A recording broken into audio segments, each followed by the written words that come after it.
Have you ever wondered what these three buttons are on the bottom of your mirror? Well, in this video, I'm going to show you how you can convert these three buttons into garage door openers for any of the garage doors you have. And then you can take this old remote and throw it in your junk drawer. So 20 or 25 years ago, the manufacturers decided they wanted to have integrated buttons built into the car that would allow you to open and close your garage doors without having to have all these hanging on your visors or stuck in your glove compartment to be able to open your garage door. It's called the HomeLink buttons. And if you're like most people, you just forgot about them. They're there, but you don't know what they're for, and you just left them. Well, one year I decided to look in the manual and figure out what they were for and how they worked. And lo and behold, it wasn't that hard.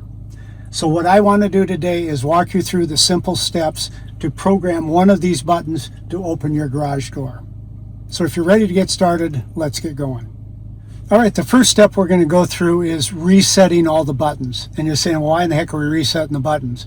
Well, the reality of it is, if a button is already programmed, you can't program it yourself. You have to clear it off before you can program it. So the simplest thing to do is go through the procedure to clear all three buttons at once, and it's pretty simple. And I'm going to walk you through that now.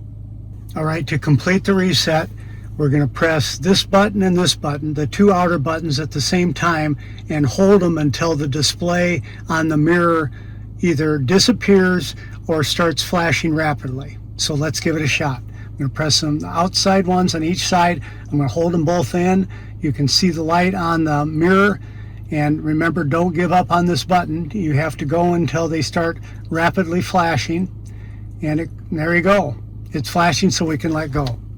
That's all it takes to reset the buttons on your mirror.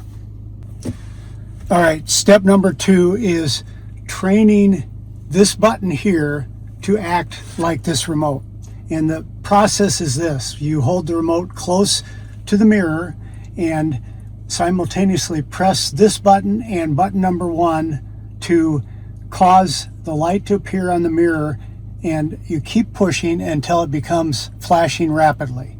So we're going to go ahead and do that. All right, so I've got my finger on the button on my portable remote, and then I'm going to press button number 1 on this mirror here and hold them both simultaneously. And you can see it flashing there. The garage door is going up in the background. We want that orange light to start flashing. There you go, it's flashing green, and we're done. That's all it takes to train button 1 now to act like your remote.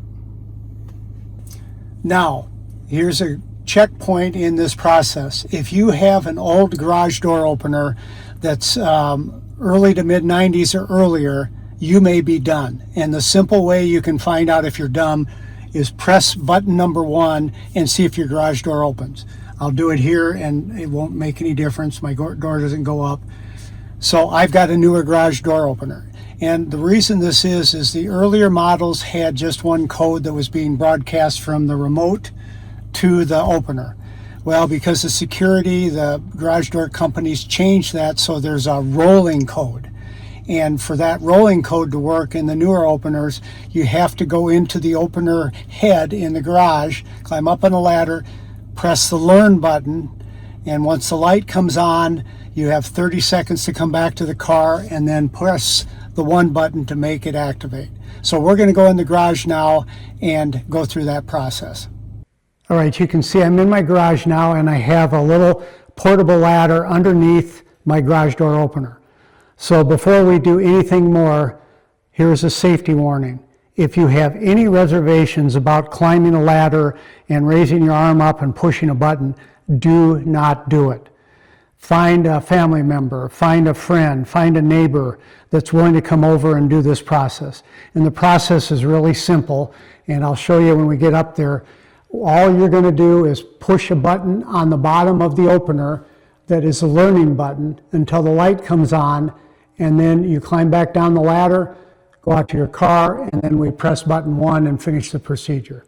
So I'm going to go ahead and do that, but again, do not climb the ladder if you're concerned about your balance or being able to raise your arm up to the button. Find a friend that can help you. All right, I'm up on my ladder now, and hopefully you can see these buttons here. There's 3 buttons. There's 2 with arrowheads. We don't want to touch those. This is the one that is the learning button.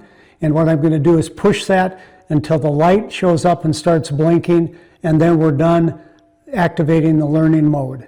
And then we'll climb off the ladder and head back to the car. Push the button.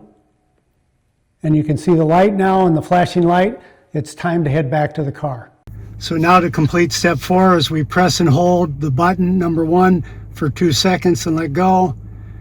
Press and hold it again for 2 seconds, let it go. And the third time, you can see the garage door now is going up. That completes step number 4. And the final step, which is the fun one, is, and I'm waiting until the door gets up, now we'll press the button just like you normally would to see if it works. And sure enough, it does. We've now completed the setup for your garage door button number 1. So there you go. Hopefully you too have one of these buttons now programmed to open and close your garage door, and you can take this little remote and throw it in your junk drawer. Now, remember, you only did 1 and you've got 2 more buttons there, and if you would like to use those, you follow the exact same procedures, skipping the first step for resetting. You've reset them all already. You just simply would go find a new garage door and go through the same process on button number 2 or button number 3. If you got any questions or comments, or you're having problems getting your particular situation to program correctly, drop me a comment and I'd be more than happy to try to help you. That's it for today. Stay tuned for the next one.